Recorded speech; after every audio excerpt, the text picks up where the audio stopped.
Hey guys, Jared Krause, and what I do is I teach people how to buy websites for passive income, websites that are already making money. And when you go away and invest in anything, we need to understand and do really good research and due diligence to ensure that that investment is a good one for us. It's a value investment. And what I've noticed on my journey when I've gone to buy websites, and also I've taught so many people and my clients how to do this, some people that I've studied and seen have gone away and bought websites and being taken advantage of and haven't bought a valuable investment because they haven't been able to understand the finances and do good financial due diligence. So it's absolutely imperative, because how do you know what a website is worth if you don't know how to do good financial due diligence? So in this video, I'm going to share with you how to do financial due diligence when buying websites. For the best advice on how to go away and buy websites for passive income that are past that 90% failure rate that all startups face, and they have a proven track record that they're making money over a month, go away and hit the subscribe button. Also hit the bell notification so you can be updated when I upload new videos about this every single week. So as a bit of a personal story for myself, I had bought my first website business and I studied so much due diligence before I did it, like 6 to 12 months, right? And then when I bought that, it was a really good investment and I was making money. I made a really good 30% return on my investment per year. And before that year ended out, I was like hungry. I want to go away and buy a bigger website and a bigger business so I can replace my income as a full-time plumber. And I wanted to do that straight away. So what happened was I found this bigger business and I was also going to go away and get finance to buy this business. And I did a lot of research and a lot of due diligence in between the time that I bought my first one and looking at buying my second one. And when I broke down the finances, it looked really, really good. And then I got somebody to help me look at the finances and I almost came unstuck. I realized there were some things that I didn't understand in the finances that I thought I did. Some things that I couldn't really depict and see. And so it's really important, because I could have gone away and put myself in massive debt and would have struggled for many years because of that bad investment. And it's not even if you're going to go away and use finance, but if you're going to go away and buy anything or any website with any money, even if it's cash that you've saved up, you don't want to risk that, right? So we don't need to risk it to get the biscuit, because all risk is minimized by education. And the education that we need right now is how to do good financial due diligence when we're buying websites. So the number one thing we need to do when we come and do financial due diligence on websites is we need to ask for proof of finances. So what we do is we ask the seller or the broker, whoever it is selling the business, that we want proof of their finances. So they're probably going to give us some screenshots, or some sort of like, screenshots of their, merchant account or their finances. They'll give us like an Excel sheet of their finances broken down. But to be honest, that's not really good enough proof. It's not really solid, because they could have just got an Excel sheet and put any old numbers in there, and they could have taken a screenshot and they could have also edited or butchered the numbers in there. So what you guys don't want to do is rely on just that.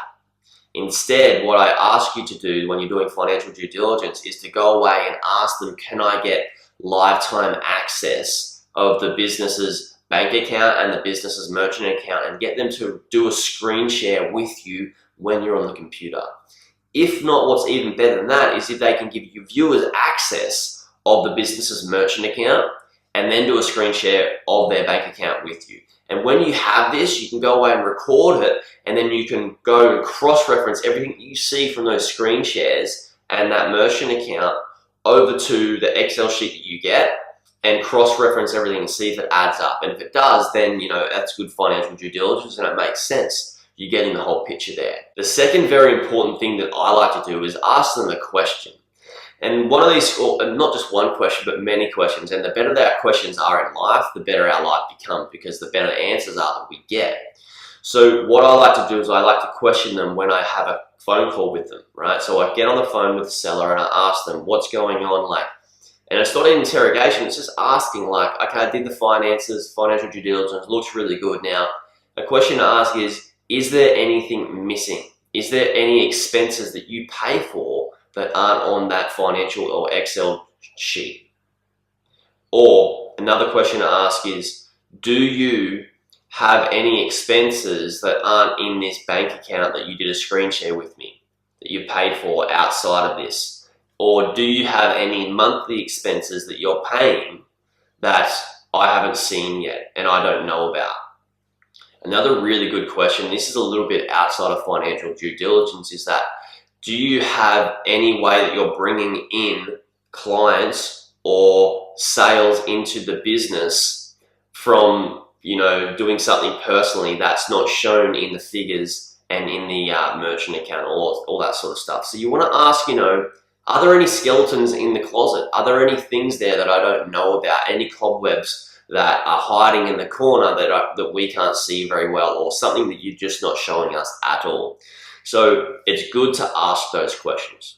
If you guys have gone away and looked at buying websites already and have already started asking questions to sellers, and you think they're really good questions, please jump in the comments below and comment those questions that you ask the sellers yourself. And then if you have any questions about what I'm already talking about in this video, please comment those questions below. I'd love to get back to you with those. And the third and final thing, and the last but not least thing that I wanted to talk to you about, was valuing the business, which has to do with financial due diligence. Now, some people go away and they get the best 3 months of the business, the best 3-month finances. So the last 3 months could have been really good because they could have built that business up to make it look really good to sell it.